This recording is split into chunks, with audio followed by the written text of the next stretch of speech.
In Lesson 1's parenting strategy, we focus on basic food parenting styles as the basis for the other parenting strategies that we will cover in the coming weeks in SUPERKids.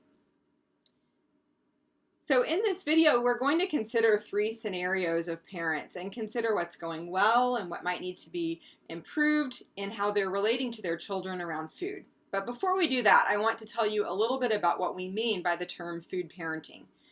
I sometimes think back to when I was a nutrition student learning about how to promote healthy habits in families and households, and it seemed pretty straightforward to me at the time.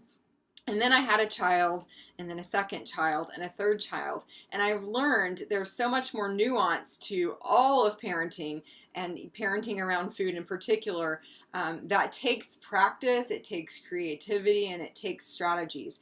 And so that's one of the reasons that we've woven parenting into SUPERKids, because we know that feeding kids healthy foods and making atmospheres that promote healthy lifestyles and fitness takes creativity, and it takes really intentional strategy from parents. So we want to equip you with those things.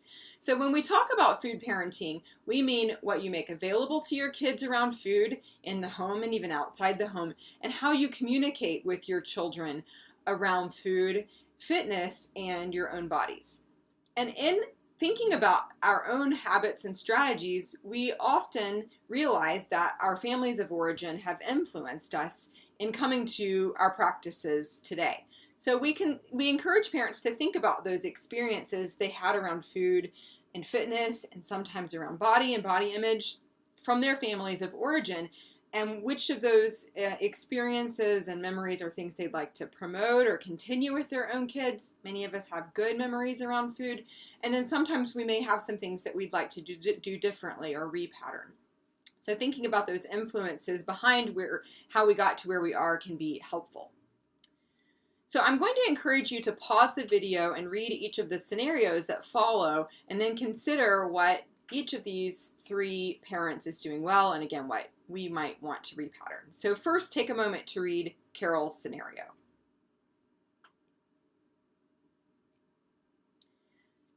So you may have noticed with Carol that she has a strong value for her children developing healthy habits. And so that's the pro, that's what's going well. Carol really cares about her children's eating habits. However, you may notice that she has a very strong controlling pattern to how she is relating to her children around food. And so that's something that we might consider patterning for Carol in scenario 1.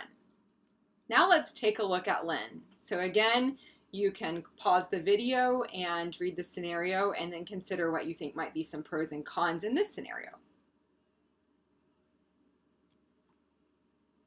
You might have noticed in this scenario that Lynn is the polar opposite of Carol. So rather than trying to control everything in her children's food environments, Lynn is allowing the children to call all the shots. They're picking the foods, they're selecting what's being purchased in the grocery store, etc.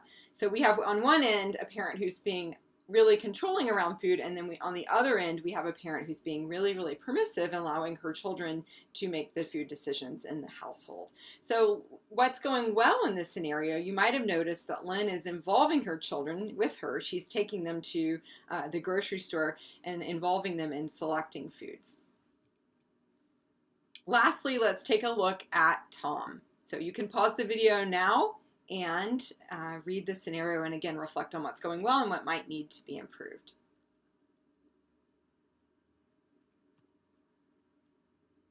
So you may have noticed that Tom is somewhere in the middle between Carol and Lynn.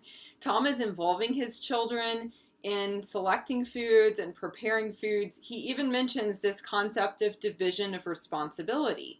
This is a concept that's been talked about in nutrition for decades. It was initially developed by a registered dietitian and child psychologist named Ellen Satter, and she talks about how children should be responsible for which foods of those that are offered to eat and how much. So learning to pay attention to their hunger and fullness signals, while parents are responsible for for controlling which foods are available in the home and at meals and when those foods are offered. So this is something we can come back to in future sessions. Tom is exhibiting his application of that idea of parents being responsible for which foods to offer and when to offer them, and then the children being responsible for which ones to eat and how much. So Tom is a great middle road of both involving his children in the selection of food, but providing some boundaries and structures that help to allow his kids to have great experiences with healthy food from an early age.